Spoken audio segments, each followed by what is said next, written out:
Buenos días a todos. Si bien esta es una charla grabada, intenta replicar un poco el vivo que hacemos siempre luego del cierre del semestre, dando inicio, luego de las vacaciones y el receso invernal, eh, a la segunda mitad del año. Una charla para todo el taller en relación al tema específico del segundo semestre, que es la vivienda, y en este caso la vivienda vinculada a la actividad universitaria o al campus universitario que estamos desarrollando como área de proyecto y laboratorio de investigación espacial para todo el taller. Comparto la charla de hoy.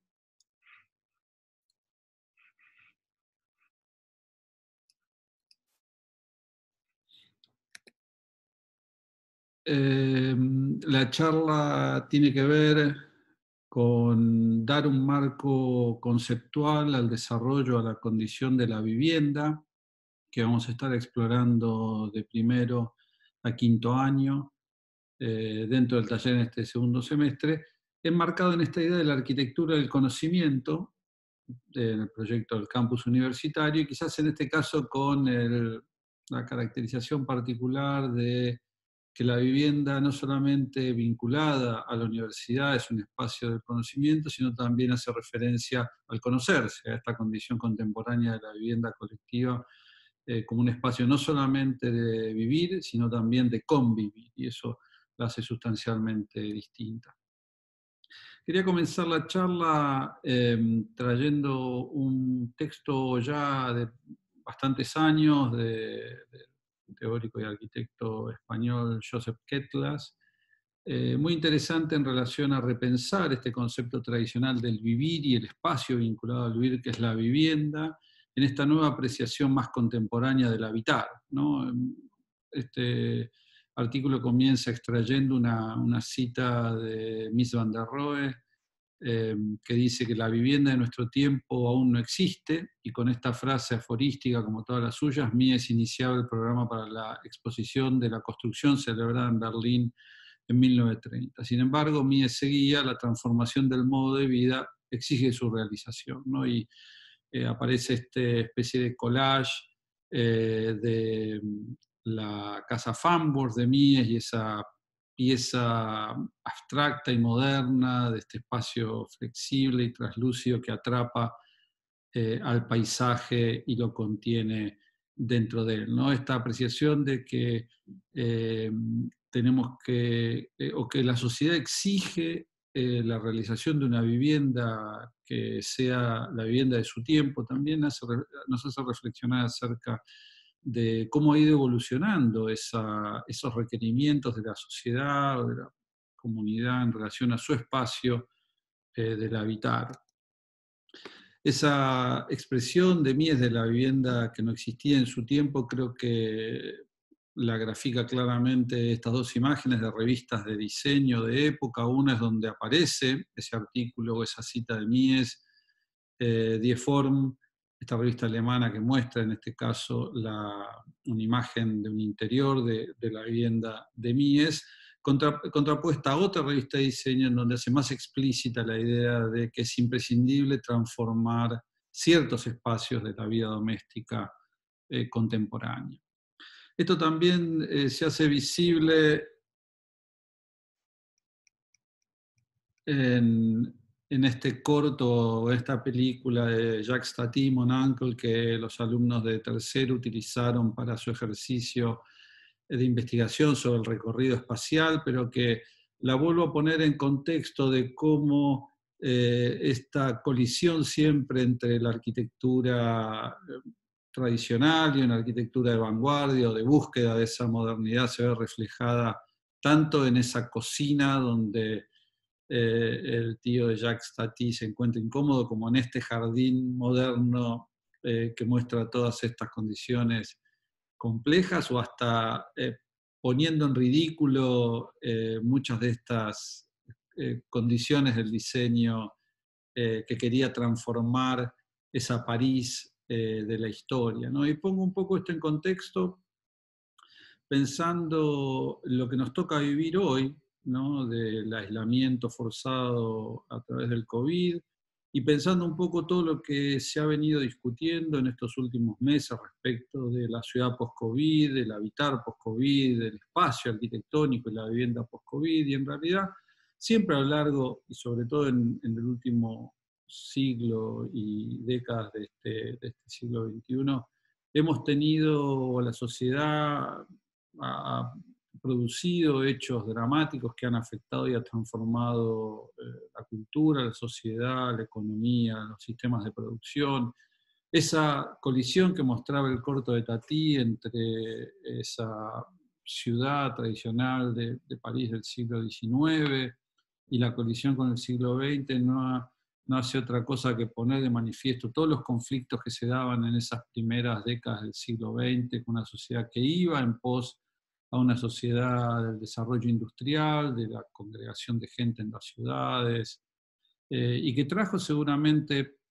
parte de las pujas y las tensiones que produjeron el primer gran enfrentamiento que fue la Primera Guerra Mundial, el primer gran conflicto del siglo,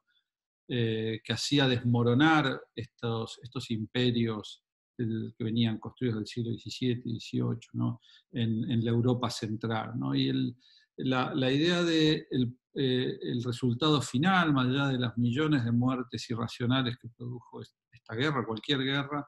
es el resultado de ciudades destrozadas que necesitaban reconstruirse y tejidos sociales y culturales que necesitaban reconstruirse.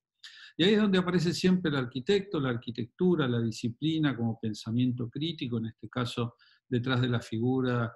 de Le Corbusier, el arquitecto y el intelectual más importante o de mayor trascendencia en esa primera mitad del siglo XX,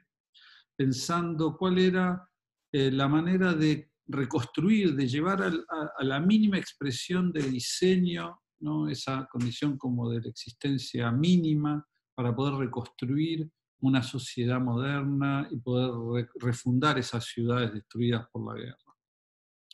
Inventa este sistema dominó, un sistema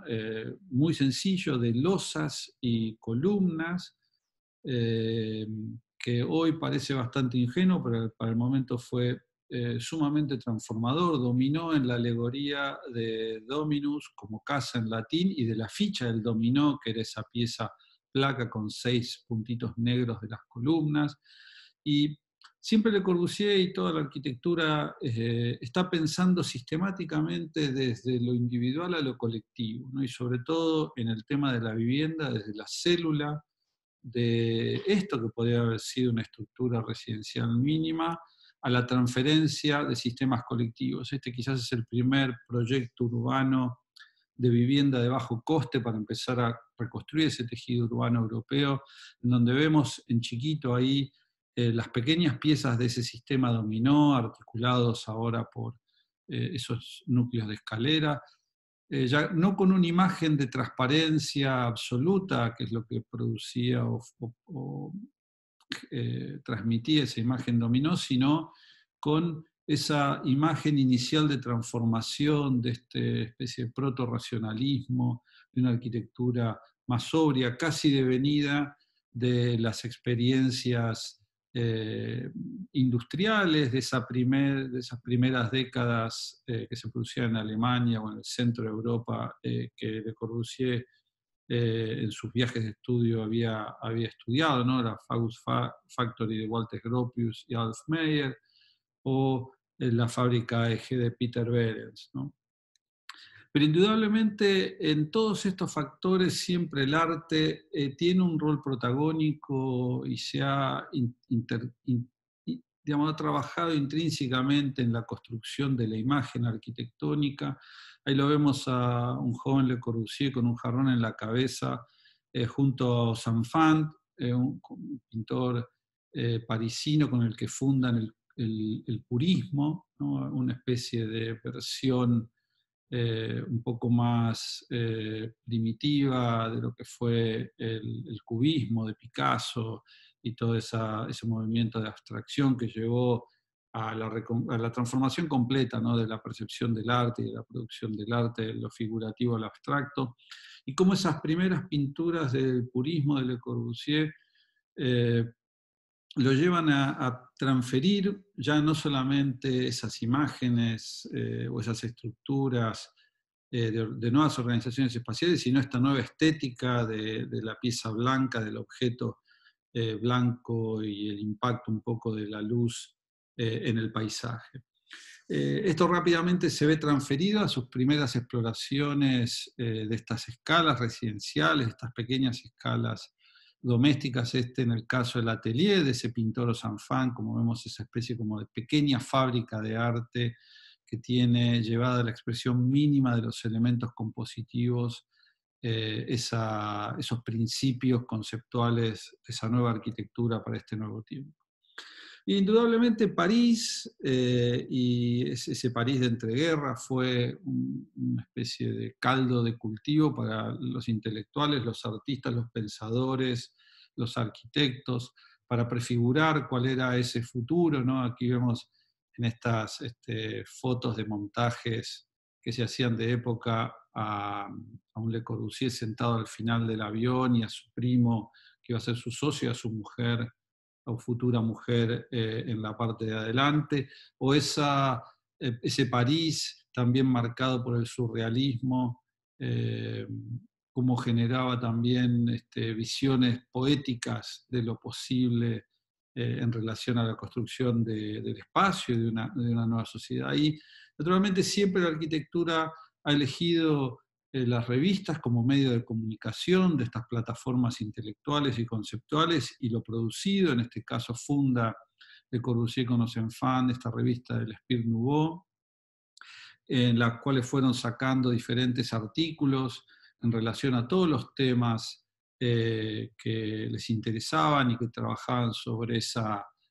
temática de la modernidad o de lo moderno, que luego Le Corbusier compila y lo hace de su autoría en este libro Vers in Architecture, hace una arquitectura, que publica en el 23 y que probablemente es el libro más importante de la primera mitad del siglo XX, en donde compara esta arquitectura moderna con la arquitectura clásica griega de los templos y compara a los autos como estas máquinas perfectas de la tecnología, representando la cultura contemporánea como representaban esos templos la cultura clásica griega, ¿no? Y cómo esa Maison Dominó en el libro aparece como el reflejo del trasvasamiento de esas nuevas máquinas, de esas nuevas piezas de la industria, en este caso transferidas a la condición del habitar, ¿no? La máquina de habitar. Y seguramente estas primeras expresiones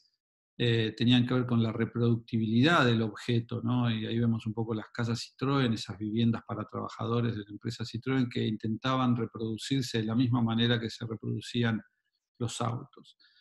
Esto lo llevó a depurar cada vez más estas ideas conceptuales hasta basarlas en 5 principios, que son los 5 principios de esta arquitectura moderna fundada por Le Corbusier,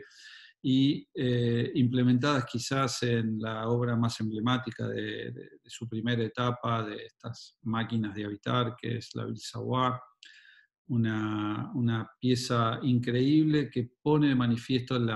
como la colisión que se produce entre la creación del hombre y la artificialidad de esta arquitectura como máquina perfecta posada en el paisaje, ¿no? Esta idea de la arquitectura de planta libre, sobre pilotis, con una planta muy flexible, con una fachada corrida que marca el paisaje, con un recorrido, eh, una promenada arquitectural, un sistema de rampas que va recorriendo de manera lúdica el paisaje doméstico del interior de la casa y va conectando todos los ambientes y recupera un poco ese techo de la vivienda como la terraza jardín. E indudablemente todos estos principios los lleva a distintas escalas, los expone a distintas escalas de crecimiento. Ya vemos un poco la unidad de habitación de Marsella, de unas cuantas décadas después, cómo todavía están presentes esas ideas conceptuales referidas a los principios rectores de esta arquitectura de la contemporaneidad, ahora ya trasvasada a este sistema de combinación como de grilla espacial que alberga esa unidad mínima, esa unidad de dúplex mínima que se inserta iba atravesando desde el nivel 0, un nivel comercial intermedio y la terraza de equipamiento ya a nivel colectivo, y cómo esta idea de pieza, luego de su viaje del 29, la lleva a un nivel mayor, territorial, y la transforma casi en una pieza de infraestructura, pasándole el auto por arriba de ese segmento. Ahí podemos detectar en esa pieza de infraestructura un segmento de la unidad de habitación de Marsella, lo mismo en esta propuesta urbana para Argel. Vamos a tomar la Casa Curuchet, que es una casa extremadamente compleja, rica e increíble, que encuentra a Le Corbusier en un estado mucho más maduro en su reflexión intelectual acerca del espacio doméstico, en este caso una vivienda con espacio de trabajo para el doctor Curuchet. Vamos a analizarla. Siempre usamos esta casa como un elemento para poder visitarla, dibujarla. En este caso vamos a tener que dejar esa visita de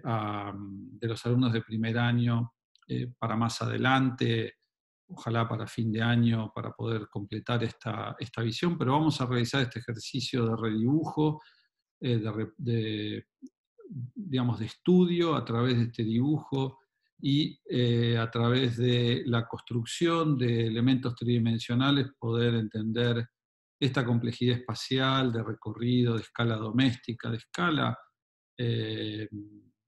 barrial, de integración con el paisaje, a través de croquis, de interpretación de fotos y de la producción de maquetas conceptuales respecto de los distintos elementos que componen esa casa. Eso lo va a hacer el primer año. Y entre tanto, este discurso que vamos haciendo de esa primer mitad del siglo XX y de la modernidad afectada a la escala doméstica, la historia de ese siglo continúa y nos encontramos casi a mitad de siglo, y de nuevo, ¿no?, la recuperación de esa Europa destruida por la Primera Guerra nos encuentra en otro conflicto, ya no de imperios, sino de países que empiezan a luchar y a como contraponerse, sobre todo los países de Europa Central, liderados por Alemania, frente a los países menos, no sé si menos nacionalistas, pero que entran en conflicto, que son Francia y sobre todo Inglaterra. Y se produce otro de los grandes episodios trágicos del siglo XX, que es la Segunda Guerra Mundial, una guerra que también no solamente cobró millones de víctimas, sino trajo aparejado acciones terribles como el Holocausto eh, y, y otras tantas sinsentidos de la humanidad, ¿no? Una guerra o un proceso bélico que termina con la explosión de la bomba atómica lanzada por el gobierno de Estados Unidos como represalia al ataque sorpresivo que en el 41 hace Japón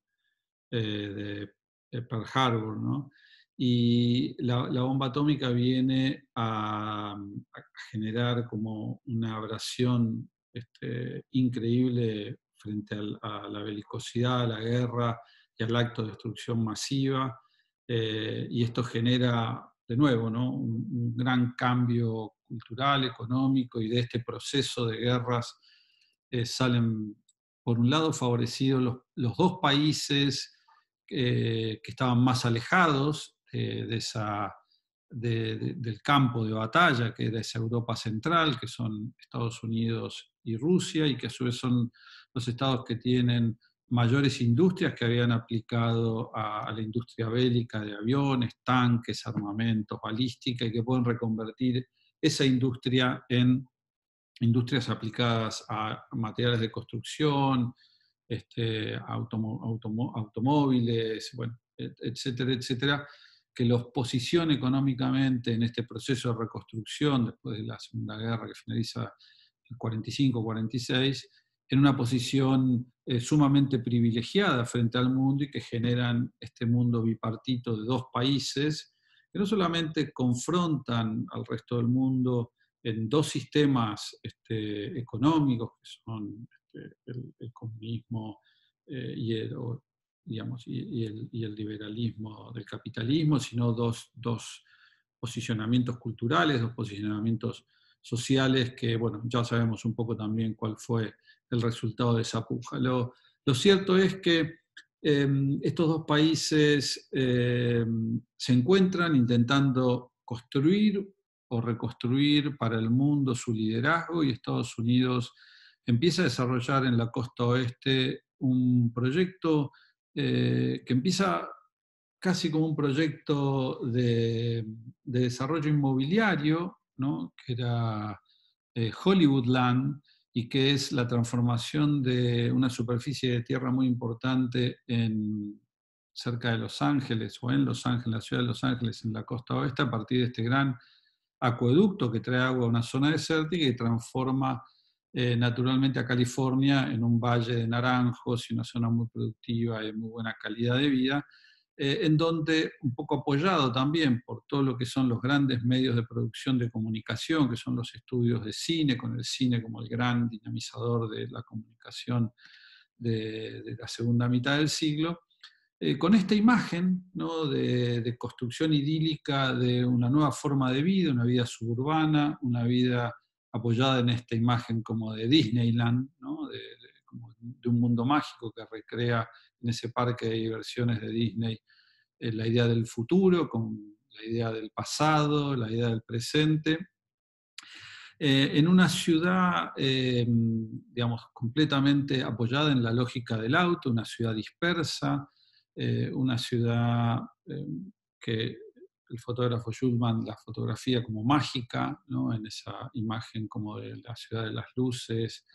eh, digamos. Y todo eso construye una visión idílica de una vida distinta, de posguerra, más vinculada a la naturaleza, a la calidad de vida, al confort, al ocio. E indudablemente el espacio doméstico empieza a estar vinculado también a esa construcción del modelo ideal de vida que ofrece los Estados Unidos, como no solamente como un espacio de escala doméstica, sino como un modelo del país de las oportunidades, ¿no? Esa oportunidad de poder construir una casa con ese paisaje de esa ciudad del futuro, ¿no? Y también la pintura, en este caso, tiene un efecto de comunicación, como lo ha tenido en el periodo anterior del cubismo, en la relación con la arquitectura, a través de las pinturas de David Hockney, que pinta todo este sistema de piscinas muy características, pero también con esos paisajes y esa imagen de recreación, y sobre todo esa imagen de libertad. En ese momento la costa oeste no solo ofrecía esa libertad del espacio y el paisaje, sino también libertad intelectual, libertad sexual. Hockney escapa un poco con su homosexualidad de una Europa mucho más acartonada, y encuentra un poco también en Los Ángeles parte de esa opción de una situación completamente más desestresada, que lleva también a intelectuales a revisar esa idea de un nuevo modelo de ciudad, un nuevo modelo de habitar, un nuevo modelo de vida, ¿no? Banham, que es el gran teórico, uno de los grandes teóricos europeos devenido de esta posguerra, un teórico que cuando vivía en Londres, en su ciudad, andaba en bicicleta y no sabía manejar, y que andaba siempre con traje y con moñito y esa boina característica, y que luego, cuando se muda a Los Ángeles, queda fascinado por la cultura de esa ciudad, la cultura del auto, la cultura del bienestar, y lo vemos en esa foto abajo, completamente transformado, manejando, habiendo aprendido a manejar con un auto, que luego opta por un auto convertible frente a ese cartel de propaganda, ¿no? De Rainer Banham ama Los Ángeles, ¿no? Con otra pintura de Hockney muy famosa que se llama Splash, para describir esta idea del urbanismo y la arquitectura de las cuatro ecologías, ¿no? En donde habla de Los Ángeles como una arquitectura de la autopista, una arquitectura de la trama urbana, una arquitectura del paisaje de sierra y de la playa, ¿no? Sobre todo. Y vuelve a aparecer los sistemas de comunicación de la cultura arquitectónica, en este caso la revista Arts y Arquitectura, Arte y Arquitectura, que es editada por un arquitecto, John Stanza, muy vinculado a los arquitectos de la costa oeste. Este es uno de los grandes diseñadores de la época, Charles Eames, que lanza a través de esa revista un experimento muy interesante que se llamó el Case Study Houses, un proyecto que desarrolla o intenta promover este estado de bienestar, este estado de la escala doméstica mezclada con este paisaje suburbano, apoyándose en la utilización de todos elementos prefabricados, de elementos industriales de los cuales no, digamos, no los utilizaba en ese momento la arquitectura, y empiezan a producir, invita por supuesto las figuras más relevantes de la costa oeste, con arquitectos ya de gran renombre como Richard Neutra, que fue un discípulo de Frank Lloyd Wright, y muchos arquitectos jóvenes como Charles Eames o Craig Elwood, que empiezan a desarrollar una arquitectura basada en sistemas constructivos a partir de elementos premoldeados o prefabricados, livianos, metálicos, con muy poca pisada en el terreno, con una arquitectura que volvía a retomar ciertos principios de esa modernidad heroica de las primeras décadas del siglo XX, con la disolución de los espacios del interior y exterior, quizás más basadas en las exploraciones digamos, que no había podido construir Mies van der Rohe de sus casas con patio, pero en donde vemos cómo toda es la aplicación de esos elementos devenidos, industriales, materiales, construyen una serie de imágenes de casas transparentes, de casas livianas, de casas flexibles. Quizás la de Eames es la casa más conocida, que es la casa y estudio de esta pareja que diseña no solamente proyectos de arquitectura, sino mobiliario. Vemos también cómo la obra se transforma en una obra de arte total, donde la estructura, la arquitectura, el mobiliario y la decoración forman parte de un proyecto indiviso, ¿no? Como indisoluble. Y seguramente Craig Elwood, que es un casi arquitecto, casi ingeniero, casi actor de cine, desarrolla en este marco, con clientes quizás un poco más adinerados, una serie de exploraciones basadas en las que había empezado a hacer en las casas de estudio, y lleva un poco muchas de estas premisas a otro nivel de envergadura, a otro nivel de proyección y de exploración, manteniendo y dándole identidad a esta arquitectura que casi te diría, o casi diría que se proyecta con una cierta vitalidad y un cierto interés hasta nuestros días, digamos. Quizás un diseñador, un ingeniero también industrial, que no perteneció a esa serie de arquitectos, es quizás quien puede representar con mayor claridad el espíritu del momento con esta casa tropical. Este es Jean Prouvé. Es una casa diseñada modularmente para ser, digamos, para poder ensamblarse y reconstruirse y transportarse. Ahí ven un poco todos los elementos compositivos de eso,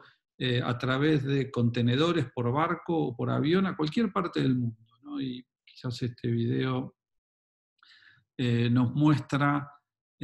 parte de todos esos principios que rigieron esa condición de escala doméstica de ese periodo de posguerra, ¿no? Estos elementos como premoldeados, replicables, apilables, modificables, desarmables y reconstruibles, como esta casa del trópico, en este experimento de la reconstrucción que hicieron en homenaje a una de las fechas de nacimiento de Jean Prouvé.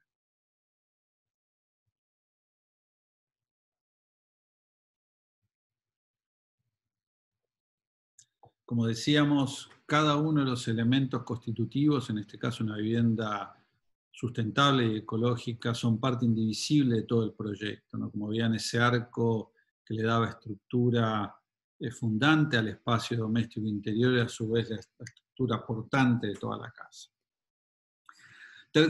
Segundo y tercer año va a trabajar un poco con este marco conceptual y con el estudio de tanto las casas de las case study como las casas de Craig Elwood, trabajando en esta idea del individual o lo colectivo, en esta condición de replicabilidad que tenían estos prototipos, ¿no? en su origen, de poder ser casi una vivienda de construcción masiva. A lo largo de este derrotero, que por supuesto es singular, parcial y es completamente discrecional en relación a los temas, a los arquitectos y a los distintos movimientos que nos interesan a nosotros como colectivo que formamos en la cátedra, el siglo XXI vino a transformar radicalmente nuevamente el territorio, como fue a principios del siglo XX y a mitad del siglo XX, ¿no? La transición entre el final del siglo XX y el principio del siglo XXI estuvo marcado por estos avances científicos, tecnológicos, muy apalancados en el desarrollo de las comunicaciones y telecomunicaciones y los sistemas informáticos, que permitió a un mundo a un mundo que estaba separado geográficamente por mares, océanos y cielos, en un mundo que era infinito, en un mundo finito, conectado punto a punto, minuto a minuto, y lo que le permitió a la gente moverse, conectarse, moverse, y sobre todo intercambiar los flujos de capitales de un país a otro, digamos, ¿no? El excedente de lo que un capital o una empresa dentro de un país podía invertirlo en otro lugar que le generaba más renta, hizo presuponer que este movimiento de capitales que Kulja describe en este gráfico como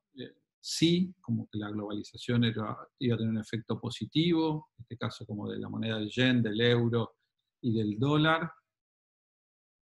y que esa inversión del excedente de los bienes y capitales de los países desarrollados iba a generar un desarrollo y un crecimiento por derrame de los países subdesarrollados. Nunca pasó. La verdad que la globalización aceleró ese proceso de acumulación y crecimiento del capital en pequeños grupos, y a su vez eso generó que pequeños grupos tuvieran cada vez más confort y grandes grupos tuvieran menos acceso al confort.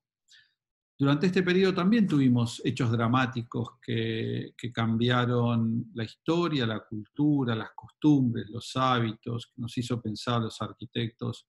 si había alguna manera desde la arquitectura de revertir estos acontecimientos, como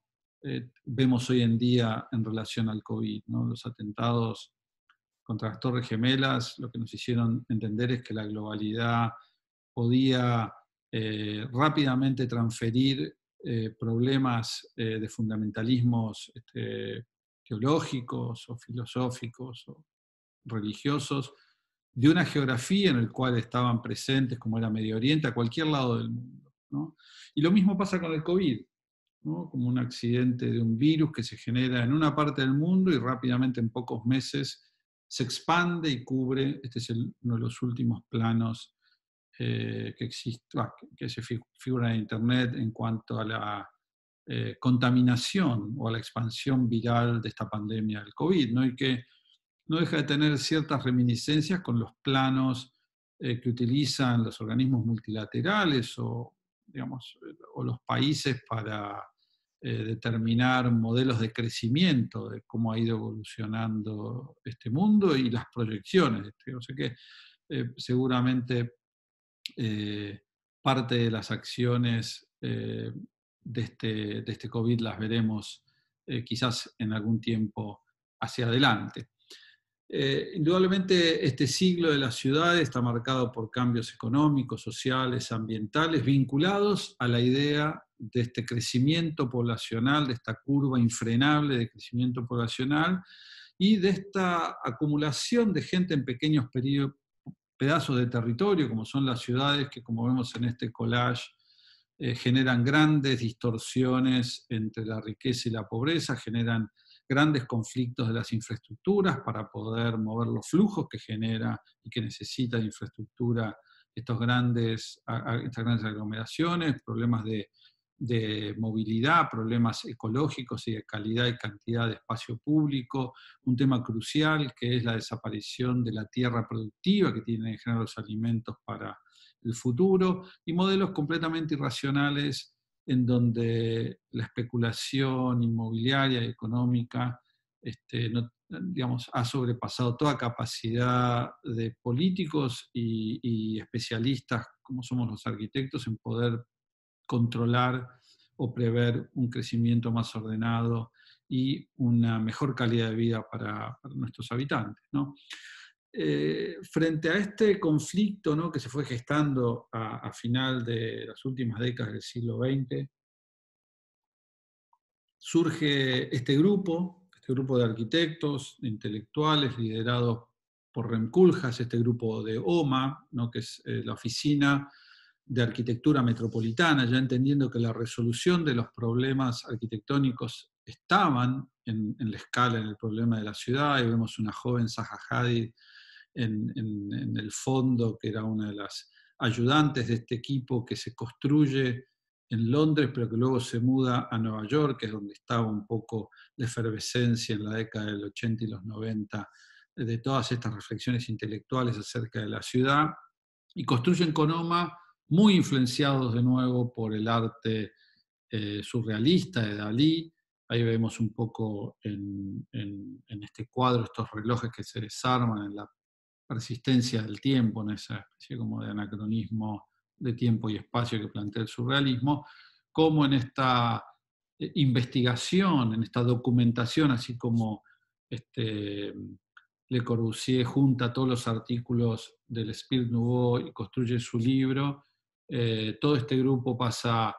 casi 5 o 6 años investigando sobre la ciudad de Manhattan y producen esta pieza increíble vinculada a la arquitectura, al urbanismo, a la cultura contemporánea de fin de siglo, que es Delirious New York,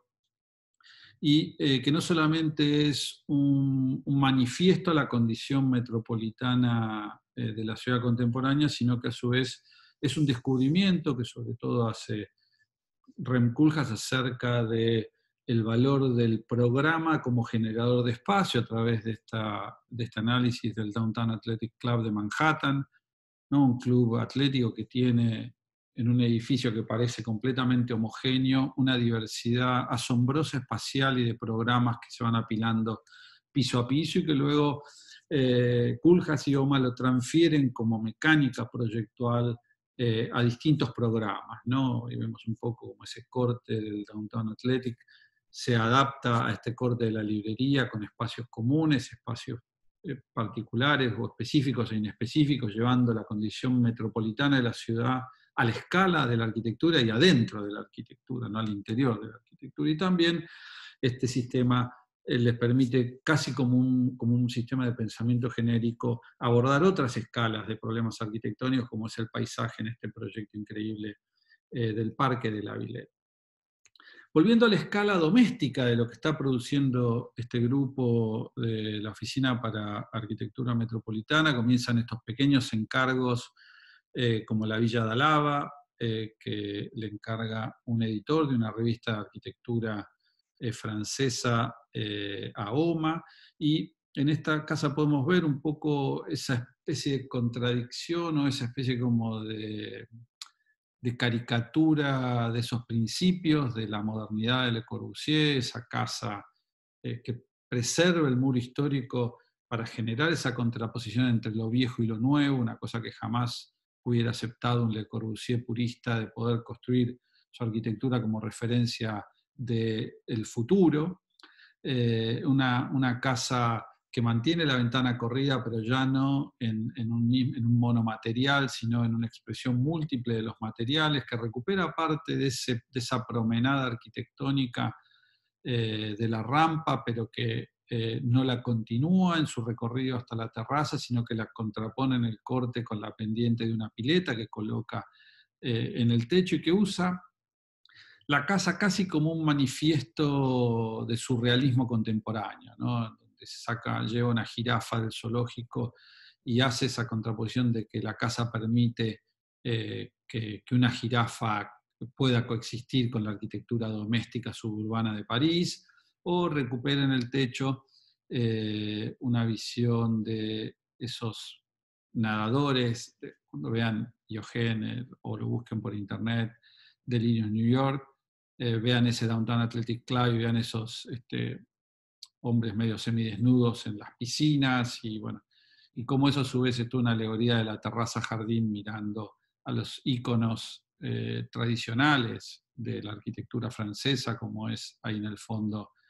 la Torre Eiffel, casi como poniéndola a la casa como un nuevo ícono de la cultura francesa. A este punto de la obra de Koolhaas irrumpe en la arquitectura mundial una pieza que cambió radicalmente la historia, que es el Museo Guggenheim de Bilbao. Museo Guggenheim que transformó, o, digamos, todas estas especulaciones románticas que venía haciendo Oma y Rem Koolhaas respecto de esta poesía del surrealismo y de la congestión. Y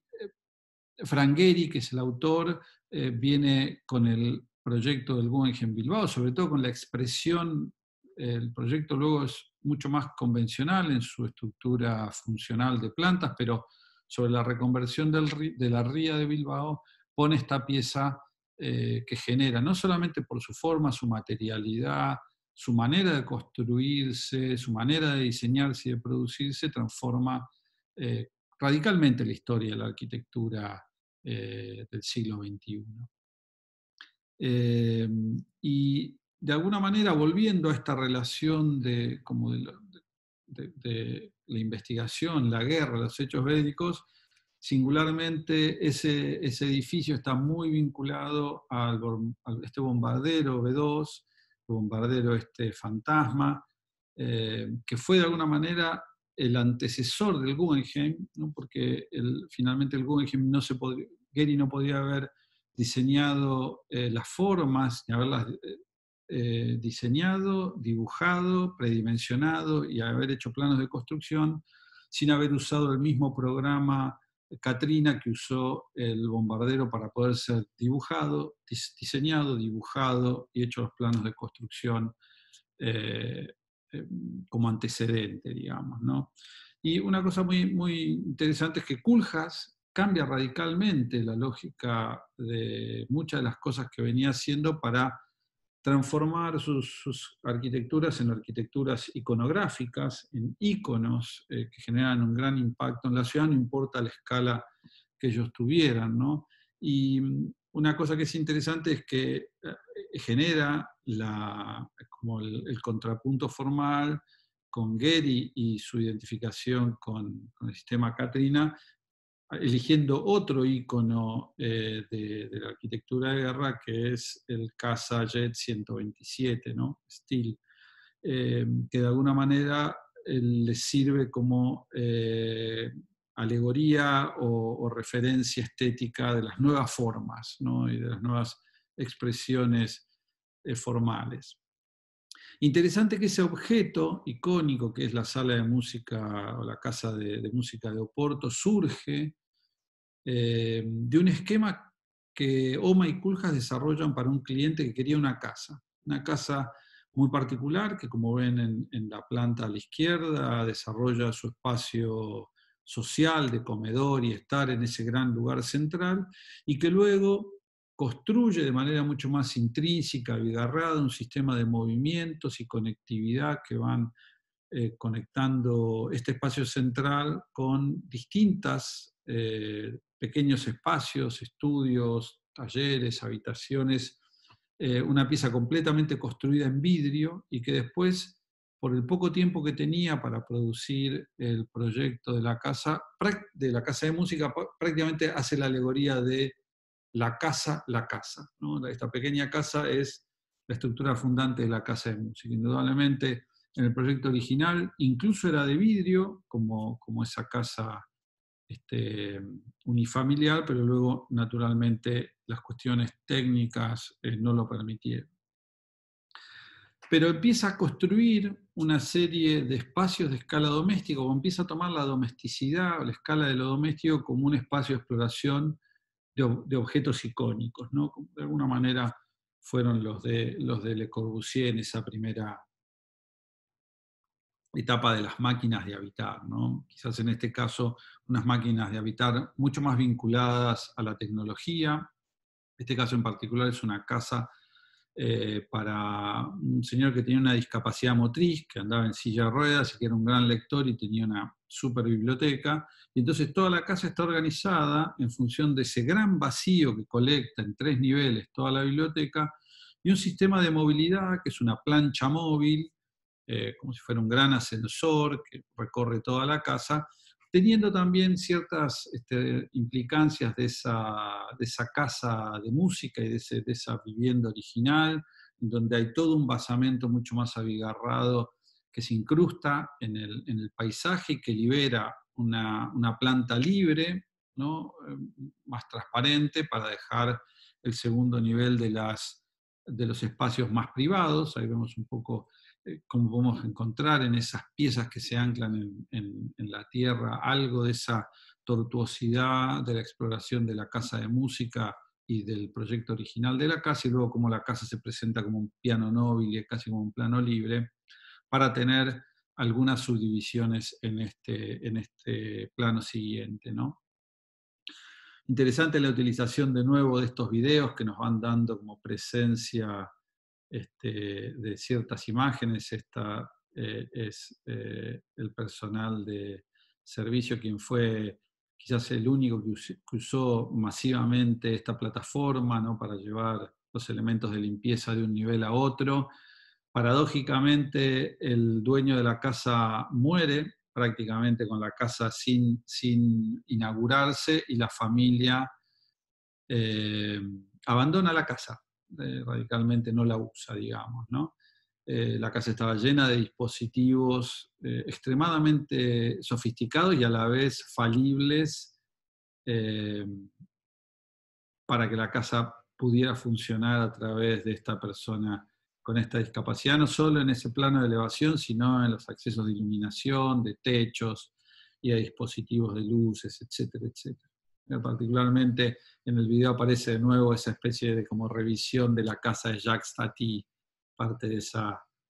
pequeño tráiler que vimos al inicio de esta charla. Quizás con un poco más de éxito, un encargo más grande de un conjunto de viviendas en Japón, en la ciudad de Fukuoka, en un desarrollo que hace Arata Isozaki y que invita a Koolhaas a participar con 2 terrenos en una esquina, en el acceso principal de este complejo, y Koolhaas vuelve un poco a esta estructura de corte de arquitectura moderna, levanta el espacio doméstico, deja ese plano cero de conexión de la ciudad para un plano de acceso, de equipamiento comercial y de cocheras, y reconstruye en estas viviendas una lógica de vivienda japonesa tradicional, de vivienda con patio, ¿no? Y entonces, a partir de cerrar y generar un fuelle muy inclusivo, como ven en ese plano negro, con unas pequeñas ventanitas de algunas viviendas, vuelca toda la vida y la vitalidad hacia esa vivienda más introspectiva, más representativa de la vida tradicional japonesa, alaviando un poco esos techos que recuperan una visual y sobre todo la buena orientación, la iluminación natural, pero por sobre todas las cosas creo una escala metropolitana, ¿no? Una comunicación un poco con la escala de los otros desarrollos de vivienda, ¿no? Y creo que es un proyecto sumamente interesante en donde lo individual y lo colectivo empiezan a articularse, eh, también con algunos gestos de esas arquitecturas de la década del 50 y 60 de la costa oeste americana que veíamos en el caso de las Case Study Houses. Y quizás uno de los proyectos más radicales, de mayor escala, en donde muchos de estos conflictos o de la búsqueda de resolución de estos conflictos de la alta densidad pueden ser explorados en este conjunto de vivienda en Singapur, en donde el cliente le pide que desarrolle 170.000 metros cuadrados de vivienda en formato de torres verticales, y Koolhaas lo que hace es, a la manera, de nuevo, casi como una operación surrealista, divide en piezas más pequeñas esos rascacielos, pero en vez de ponerlos en vertical, los pone en horizontal, ¿no? Y vuelve a generar un sistema de apilamiento de estas piezas que van construyendo distintas escalas de paisaje, desde este paisaje del plano cero, hasta un paisaje de plazas pequeñas que forman el conjunto octogonal, hasta un sistema de terrazas que van dejando este sistema del apilamiento, algunas verdes, algunas secas, donde se produce el encuentro, la convivencia, los balcones, ¿no? Ahí vemos un poco esa estructura como de edificios apilados de la forma incorrecta, ¿no? En un sentido tradicional. Y cómo hay un estudio desde la unidad tipológica, desde la célula residencial, con todas las variantes posibles, desde la célula mínima hasta la célula de una vivienda de una familia más compleja, con cada uno de sus análisis, y cómo cada una de estas piezas va conformando a su vez cada uno de estos módulos, y cada uno de estos módulos va conformando a cada uno de estos patios, que son estos hexágonos, y cada uno de estos hexágonos a su vez forman este conjunto de escala verdaderamente metropolitana, que reflexiona el espacio común, en la escala de la ciudad, la escala residencial, los espacios intermedios, eh, con algunos detractores y algunos, eh, eh, digamos, gente que apoya y que le interesa este tipo de escala y este tipo de asociación espacial en relación a la necesidad contemporánea de vivir juntos. Cuarto año y quinto año va a trabajar sobre esta, cuarto en particular, sobre este tema de tipología y propuesta arquitectónica, cómo trabajar desde la unidad a la transformación del conjunto. Quinto luego va a hacer una exploración también del tipo más intelectual respecto a qué es la vivienda contemporánea. Creo que el gran desafío que tenemos en esta segunda mitad del año es pensar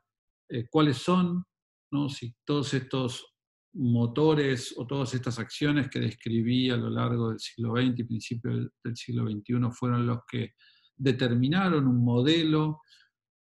cultural, un modelo económico, un modelo social, un modelo ambiental también en relación a la ciudad y al territorio. Creo que el gran desafío es poder pensar entre todos colectivamente y utilizando los ejercicios de proyecto de cada uno de los años, cómo vislumbramos el hábitat contemporáneo y el espacio que conlleva el hábitat contemporáneo. Ya la vivienda ha dejado de ser una necesidad de la población para transformarse en un derecho universal. Sabemos que este espacio idílico, perfecto, de la escala doméstica, el hombre y el paisaje, necesita ser repensado porque necesitamos que la gente viva colectivamente y a su vez, digamos, poder encontrar nuevas formas de esas densidades que mejoren la calidad de los habitantes y mejoren la performance de la ciudad. Sabemos que hay cada vez más manifestaciones del, digamos, el modelo de asociación de las personas, que podríamos llamar de una manera conservadora familia, y que cada una de estas personas está requiriendo, o de estas asociaciones, está requiriendo una forma de espacio distinto, no solamente en cuanto a su constitución. Ahí veíamos que Windows tiene como 52.000 emojis tratando de representar todas estas manifestaciones de las relaciones y del afecto entre las personas, y no solamente decíamos entre esa condición, sino también en las actividades que alberga el espacio doméstico, tanto individual, en el caso de hoy, que estamos muchos desarrollando una idea de trabajo en el hogar, que muchos hogares o la mayoría no estaban pensados para eso, hasta todo este universo de abanicos de actividades eh, con que el hombre ha hibridizado y ha un poco incluido en esta condición de espacio del hábitat, ¿no? Se vive, se trabaja, se recrea, se duerme, se sociabiliza, se aísla, se produce, se comunica, se reza, todas las cosas que hacemos, eh, que hace el hombre en sus actividades cotidianas están involucradas en este hábitat, y creo que vamos a encontrar, de la misma manera que encontramos en el primer semestre, increíbles ideas e increíbles trabajos para las escalas de estos equipamientos, de pensar los espacios del conocimiento, y debo hacer un agradecimiento especial a todo el cuerpo docente que ha, creo yo, puesto muchísima energía, esfuerzo y talento para tratar de poder mantener este vínculo de conectividad entre, digamos, entre este espacio de docentes y alumnos que queremos construir, que es el taller de arquitectura, y por supuesto felicitarlos a todos ustedes por los excelentes trabajos y los excelentes resultados, que a pesar de todas eh, las inconveniencias y todos los conflictos que genera este aislamiento forzado que estamos viviendo, creo que han hecho un trabajo extraordinario, que se ve reflejado en los trabajos, y seguramente intentaremos mostrar una muestra colectiva de todo el taller de esta primera etapa para que cada uno de cada año pueda ver qué se está produciendo en los otros años y poder recrear algo de la verticalidad que no podemos hacer o que no podemos reflejar en el espacio del taller. Todo esto en función de conseguir nuevas ideas, nuevos proyectos, nuevas propuestas para este Campus Norte desde la UNLP, donde sexto año ya está y nos mostrará seguramente en pocas semanas muchas de las propuestas que refieren a estrategias urbanas para la reconversión y transformación del campus en un nuevo espacio para el conocimiento. Seguramente nos seguiremos comunicando a través de todos estos dispositivos virtuales que tiene el taller, y ahora cada año iniciará las clases de este segundo semestre con la misma energía, el mismo espíritu y la misma convicción que estamos tratando de incorporar para mantener el espíritu vivo de lo que es la facultad y este sistema de educación pública que tanto defendemos.